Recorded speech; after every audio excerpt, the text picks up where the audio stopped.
Hey y'all, hey. We are back for another review of Sisters on BET. I'm not even gonna just keep explaining why I'll be late, because I be late, man. My weeks be full. Anyway, I'm just gonna do a two-part series, and this is gonna be episode 16 and 17. I will annotate in the description bar where episode 17 starts if you want to skip through if you've already seen reviews of 16 from someone else on the World Wide Web. So let's jump right into it. Episode 16. Zach is getting arrested, and the cops are, asking why y'all gotta be so complicated, why y'all gotta be so difficult, even though he's black himself. For some reason, he feels as if because he's a cop, he is above being difficult, complicated, or anything else. He also threatens to turn off his body cam. And you know what happens when that happens, right? Black people die. All right, so I'm gonna move right on. And so, Zach don't want no smoke. He's just like, okay, just take me to jail. My truck is here. Y'all tow the truck, and we'll go about it. Let's just let it happen. All right. So Fatima gets to Karen's shop, and they're chatting about who's getting some and who's not getting some, and they're just chatting about life in general. And Karen is downing Zach, saying, he never had any ambition. He didn't have this, and this. And Fatima is giving him props. However, they don't know that they're talking about the same person, which, is a life lesson in, I guess it's who is around you that inspires the greatness out of you. Fatima decided to nurture him. Karen decided to beat him down with words. And so that's the result you have come to. Moving right along.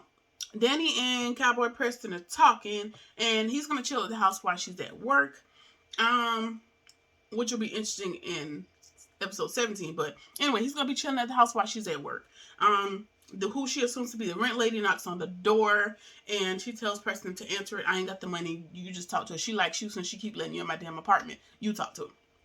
However, when he opens the door, it's Mr. Booty Eater himself. I don't remember his name, so he's just going to be Mr. Booty Eater. And he made her something on this giant canvas. And she was like, why are you here? Why'd you stop by? Get out. Basically, was the gist of the conversation. He puts her out.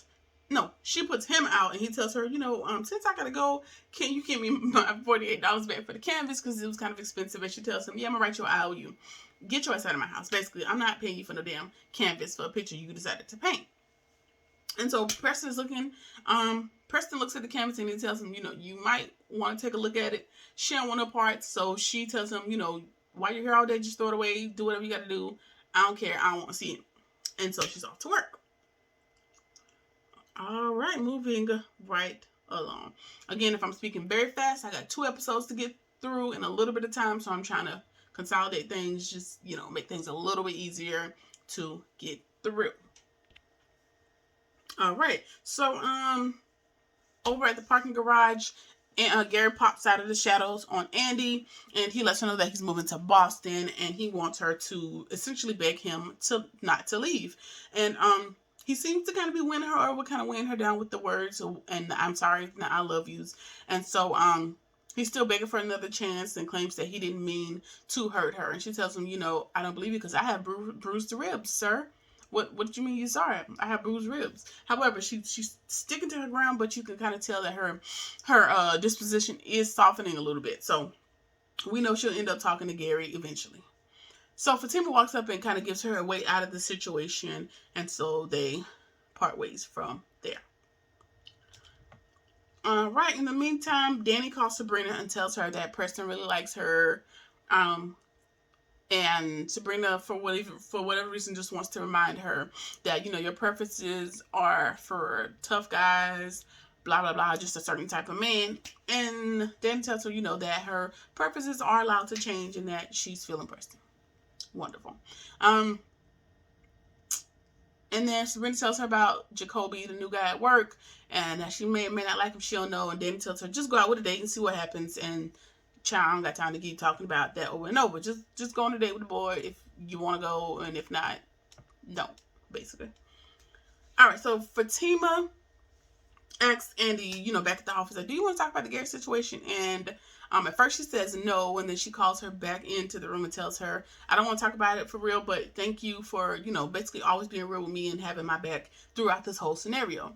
And also goes on to say that she can't talk to her sisters about it, and by sisters she means like the friend girl group.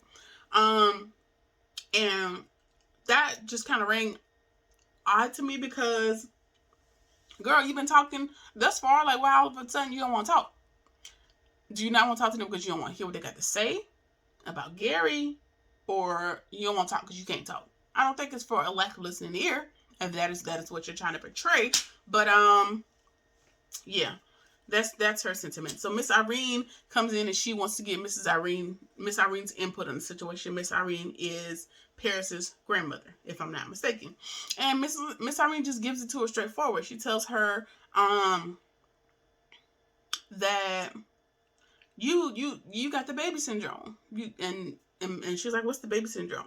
Miss Irene tells her, when a woman's pregnant, she remembers the anguish and the pain and the sleepless nights and, the swollen feet and all these other negatives that come with being pregnant. However, the moment that the baby is born, all of that goes out the window. All of it was worth it. None of it mattered. It's all rainbow and sunshines after the baby is here. And so, if anybody cares, the verse that she was mentioning is John 16:21. I won't be looking it up, but that was the verse that it goes back to. Basically, essentially saying that she is more focused on the beauty, but that doesn't mean that the pain didn't happen and that it wasn't real. Correct. Andy is more inundated with the fact that, Gary has potential to be good and do good and all these wonderful things, which is great, which is wonderful. He has the potential to be anything in this world. But what he has decided to be is abusive, conniving, manipulative, and narcissistic. So that's going to be the gist of that, Andy. Everybody got potential. Hell, I ain't going to say the name on here, but there's a certain dictator that had wonderful leadership qualities, but he was a horrible person. Put that in your pipe and smoke it. All right. So, he asked her, Miss Irene asked her, do you think you really had true love? Coming from somebody that was currently married, do you think you really had true love from Gary? We don't get the answer in this moment. And Miss Irene tells her, you basically can't lose something that you never had. So basically, if he never really loved you, girl, let it go. You won't miss him. Basically was the gist of that conversation. And Miss Irene is, drops her knowledge like a lot of older black women do. She dropped her knowledge and she sat shit on out the door like, child, I need to charge y'all because, it's too much going on. All right, so Zach is sitting in jail, and the lady cop, which at this point I'm gonna start calling her the bitter cop, is she got an attitude. She's intrigued. Well, she don't have attitude just yet. She's just intrigued that he's here again and wondering what happened. How did he end up here? And she basically looks at his record and learns that he's there for credit fraud. Well, he tells her that he's there for credit fraud, and that he hasn't had his one phone call yet, and she loans him her personal cell phone. To call somebody to get him out. And she's so inundated with the fact of, are you going to be calling Karen, that girl you've been running behind for so long? And he's like, nah, I'm not. And he's not. He calls Fatima. And so now she's getting back in her bag because she's still holding on to what happened when they were kids and, how he treated her when she was bigger. And so now when she realizes that he called Fatima, she is in her feelings about him calling another woman.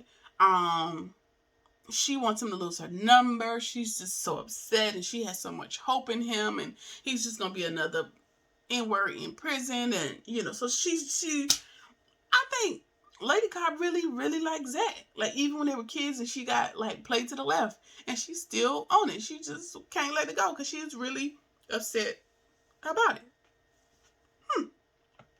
Interesting. Back at the office, Hayden is talking to Fatima, and he's just giving, I'm guilty, I set Zach up just all over his person. And he wants to know what she did last night. She was knocking Zach down last night. Or they were knocking each other down. You know that. Because you've seen the truck at the work site. The truck was at Fatima's place, which is why you're asking this question. Fatal attraction. And he invited her to dinner, and she's like, no, I don't want to go to dinner with you. Leave me alone. And then he knows her schedule is freed up, so he goes on to ask her, come on, let's just go to dinner. You ain't gonna have nothing to do tonight. If you got plans with old boy, he's gonna be a little tied up. And so he definitely tells himself, I know Zach won't be available because he's in jail. So yeah, Fatima's like, nope, still not gonna dinner with you. Don't know what you're talking about, but you better not let me find out you did something to Zach. Basically. All right, so Gary shows up at Karen's shop to talk to her, and Karen ain't trying to hear nothing he's talking about, as she should. And he wants her to tell Andy all these wonderful things about how he loves her, Blah, blah, blah. Nobody cares. And of course, the answer is no, simply for the fact that she don't like him, which is reason enough for me. And she said, I'm going to do you one better. Now, I'm not going to tell Andy anything nice about you. I'm going to convince her to put a restraining order on you because you keep popping up. And then Karen goes on to brag about the fact that she will shoot a MFer. She will bust a cap in somebody. She was like, if you haven't heard about me, I will literally shoot you. Which, that was cool, but that was also a little cap because you kind of shot the dude, as a last-ditch effort in order to save your life. But whatever you have to do with that information in order to get Gary up out your face, I am with it, girl. So yeah, she says, like, I will shoot you in daylight, no thought about it. So, he goes away. And Karen calls Andy to let her know about the conversation with Gary and, blah, blah, blah, blah, blah. Now, we're back at the prison, or back at the jail, and the lady cop, she's still giving Zach the blues, saying that he's slinging drugs again. And so what happened is she actually went to look at his charges, and he was charged for credit card, but he was also charged for trafficking because there was a kilo of crack under the spare tire in the truck. Yeah, he don't know what the hell she's talking about and how it got in there, but there's a kilo of coke under the spare tire. We all know that Hayden has something to do with that, so that concluded episode 16. Let's jump right into episode 17. All right, episode 17. So at this point, Zach is outdone because he don't know what the hell she's talking about. But the lady cop ain't really trying to hear nothing she's saying. She's just going on and on like, I had so much hope in you. You just gonna be another dude in jail. You really had me going. I really had hope on you, which further lends itself to, you really still have feelings for Zach, even though, y'all never was anything other than a conquest to him. She don't want to call him. She don't want him to call her no more, lose her number. She just thinks she's another one of his hoes, and she's just cutting him down. Like he is legit looking like, I have no idea what you're talking about. Like, I don't have nothing to do with that. Like, I didn't do nothing. What you talking about? Like, she's just talking the biggest of trash to him, and he's just like, all right, girl, just whatever, man. So, moving on, Fatima gets a voicemail from Jack. What? Fatima gets the voicemail from Zach and realizes that he's in jail. And then Hayden shows up after she gets off after she's done listening to the voicemail. He shows up in the parking garage claiming this is where he normally parks. And she tells him, what did you do to Zach? And he don't care nothing she's talking. He don't care about nothing she's talking about other than going to dinner. So, she's looking at him like, nope, still not going to dinner. Get out my face. Boy, bye. All right, so Maurice and Jacoby are at the bank in their chat, and he doesn't want Maurice to call him a bitch anymore. And then Jacoby goes on to say now he kind of understands why Alonzo did what he did if he understands why Alonzo did what he did if Maurice called him a bitch as well. So you, Mrs. Jacoby, you gonna tell me that Maurice should have been beaten within an inch of his life, almost died because he potentially called Alonzo a bitch? Is that what I am to take from this scene? Because you're very much giving me Alonzo 2.0 at this point. But I'll get back to you. Moving right along. So, Preston's sister shows up at Danny's job. And let me just preface this scene by saying, why? Why do y'all keep popping up at this lady's job? Like, y'all don't got no jobs yourself? Like, y'all must be like billionaires. Because why y'all just spending money just to show up at this lady's desk at the airport and just tell her either she ain't shit or to apologize for your ain't shit brothers? I don't get it. I don't understand. But I would have no more family visits left in me. Don't come back up here. Y'all picture will be at the front door. Don't let none of these people back in here. Because what? That's just a lot. Anyway, she's apologizing for her brother's behavior, and she's claiming that they won't be coming back, and she's giving very much nice, nasty. She's giving very much, let me tell you what she's giving me. She's giving me those white people to say, but I have black friends. Listen to me. Those type of people give me, I'm nice to you, I'm real kind. I'm real almost passive aggressive. However, don't cross me because you're going to be an N-word at the end of the day. Like, them type of people, like, yeah, I'm cool. Like, I'm the cool white person at the cookout. But if you, mess with me too much or don't do what I need you to do, or you're not going to do what I tell you to do, then I'm going to call the cops to get the barbecue shut down. Like, those type of people, like, they nice with too many contingencies. Like, it was given nice, nasty, and I wasn't, it's something ain't right with that sister either. It's something in my spirit telling me that sister, something in the milk ain't clean. Anyway, Danny calls Sabrina and tells her about the sister showing up, and Sabrina's hearing her, but she can't really talk because she's on the way to have drinks with Jacoby. Child, good for you. Round of applause. Merry Christmas. Now you're going to get what you want. You're going to get a man's man. Wonderful.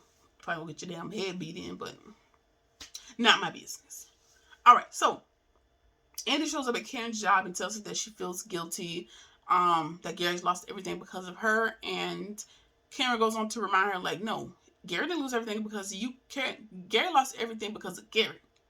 Because of Gary's jealousy, because of Gary's inability to allow people to allow himself to not be in control of his emotions. That's Gary's fault. That ain't got nothing to do with you, but okay, girl, let's just keep talking about it. And that she feels, she should be married by now, which, boom, that is why she's willing to accept so much, because she feels as if she should be married by now, because a woman of a certain age should be married with kids by now. Child, it's very extinct in my world. I don't give a damn about none of that, and you shouldn't either, Andy. All right. She feels lost, and she's in this moment. I'm kind of glad that Karen is able and capable of being logical and reasonable, because in much of this season she hasn't had that capability, especially when it comes to Zach. So Andy says that she instead of kind of listening to what Karen's saying at this particular point of the episode, she goes on to tell her that she's not really over Zach. Her and Zach are going to get back together. That she's just using Aaron as she has used Paris for a Band-Aid, because she's addicted to Zach's nether regions, especially with the pastor being abstinent until marriage. Blah, blah, blah. She's just being a little combative. They're going back and forth. Blah, blah, blah. Conversation. And Andy claims that she's tired. She want to go home and have a glass of wine and lay down. She want to be by herself. Now, I thought they had already had plans to get drinks later, but I guess I must have mixed something up. Anyway, she want to go home and lay down and be by herself. Child, we know Gary coming over there. We know. Anyway, Fatima's at the jailhouse to post bail for Gary. And Officer Bitter is there with an attitude and tells her that he doesn't have any bail because he hasn't seen the judge yet. And Fatima goes on to tell her, the truck was indeed ours. We lent it out to him for whatever, like, buy back the block type program is. And then Officer Bitter realizes, like, oh shit, like he was kind of telling the truth on all of those aspects. So if he's telling the truth on this, he's probably telling the truth on everything else. But I still got to hold up this attitude because I done gave it so much. So she tells Fatima, I'll do you a favor and I'll let you see Zach. Just wait in this room and I'll bring him back. Right? All right. So Jacoby and Sabrina are sitting at the bar having a drink. And he asks her who she's seeing, which, sir, this is our first drink. This is our first interaction outside of work. That's none of your business. He asks her who she's seeing, and he also goes on to complain about Maurice because he's so flamboyant. He shouldn't be so flamboyant and so gay because he's too big of a guy for all of that. And she tells him, stop judging him. Maurice is cool people, just leave him alone. And then he starts to, get an attitude. And she's about to leave. And, he's able to talk her back down and they have a little more drinks and talks. But he's still, kind of, he just kind of insists on talking about the fact that Maurice is too big to be so gay. And he's too big to be so flamboyant. He's also too big to whoop your ass. Don't get it twisted. Maurice, you're much smaller than Alonzo. If he beat up big Alonzo, you, my friend, would be nothing but an appetizer. So let's just bring it down. Let's just keep it cute when we talk about Maurice, okay? That's all I want to say. And the man that plays Jacoby was live on Instagram last night, and I started to get on there, tell him what I felt about how he feels about Maurice, but I wasn't going to do it to him like that. But educate yourself. And then, you know, he asked Sabrina to educate him because he really doesn't understand. He's never been around anybody like that. Blah, blah, blah, blah, blah, blah, blah, blah, blah. All right.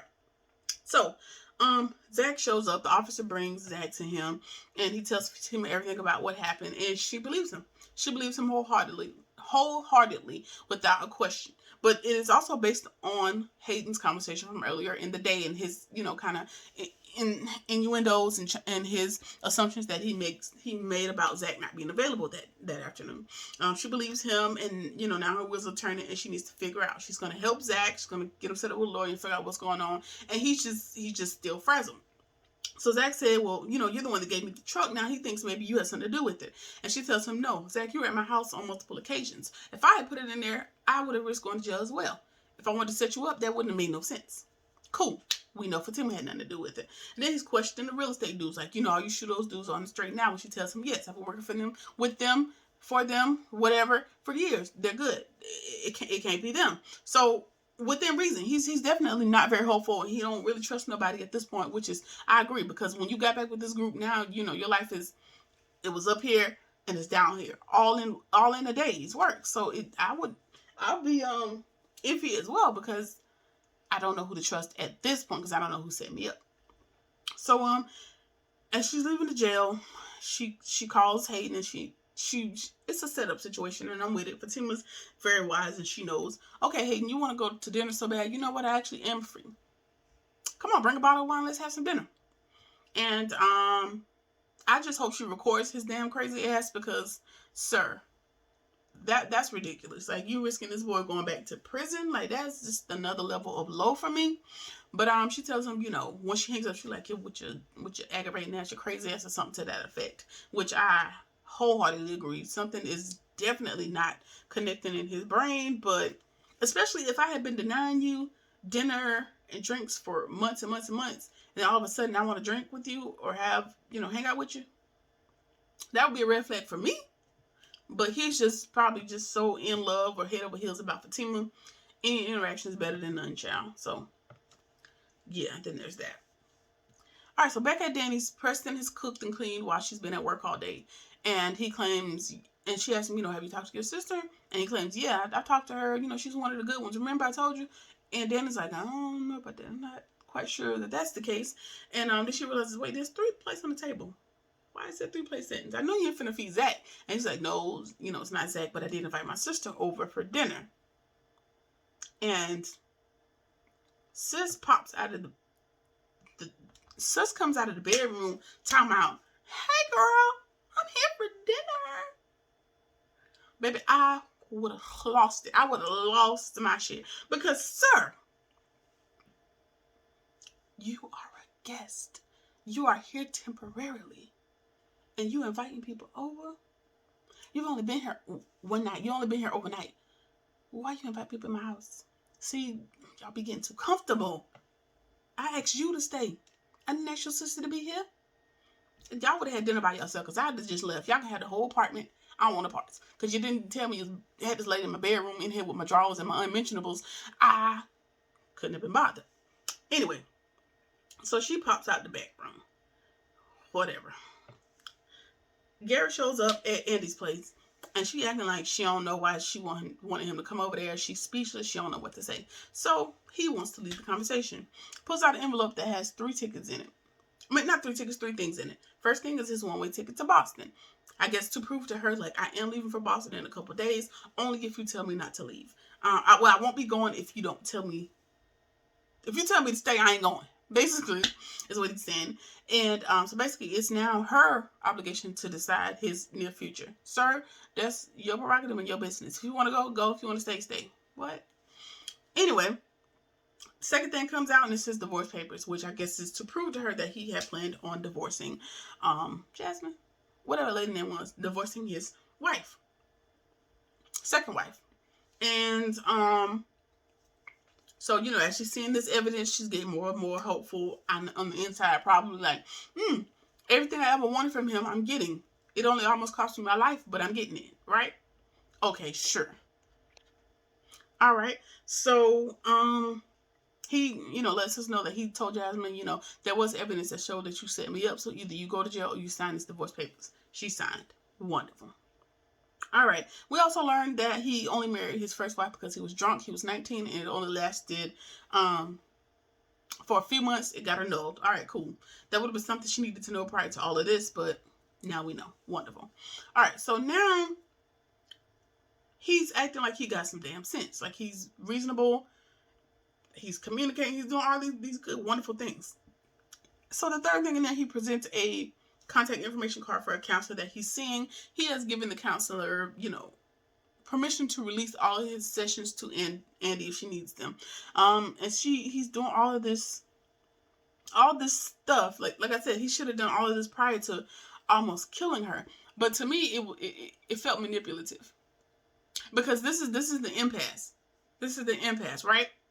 And Andy decided, I'm no longer interested. This is probably the most she's never not talked to him. The most she's ever stuck to what she said when it comes to Gary, as far as not being with him. So now he got to pull out all the stops. Like he got to pull out his whole bag of tricks and do everything he can to keep her in the pocket, right? So while it might be a grand gesture to y'all, it was giving very much narcissism. It was giving very much control to me. Okay? All right. So,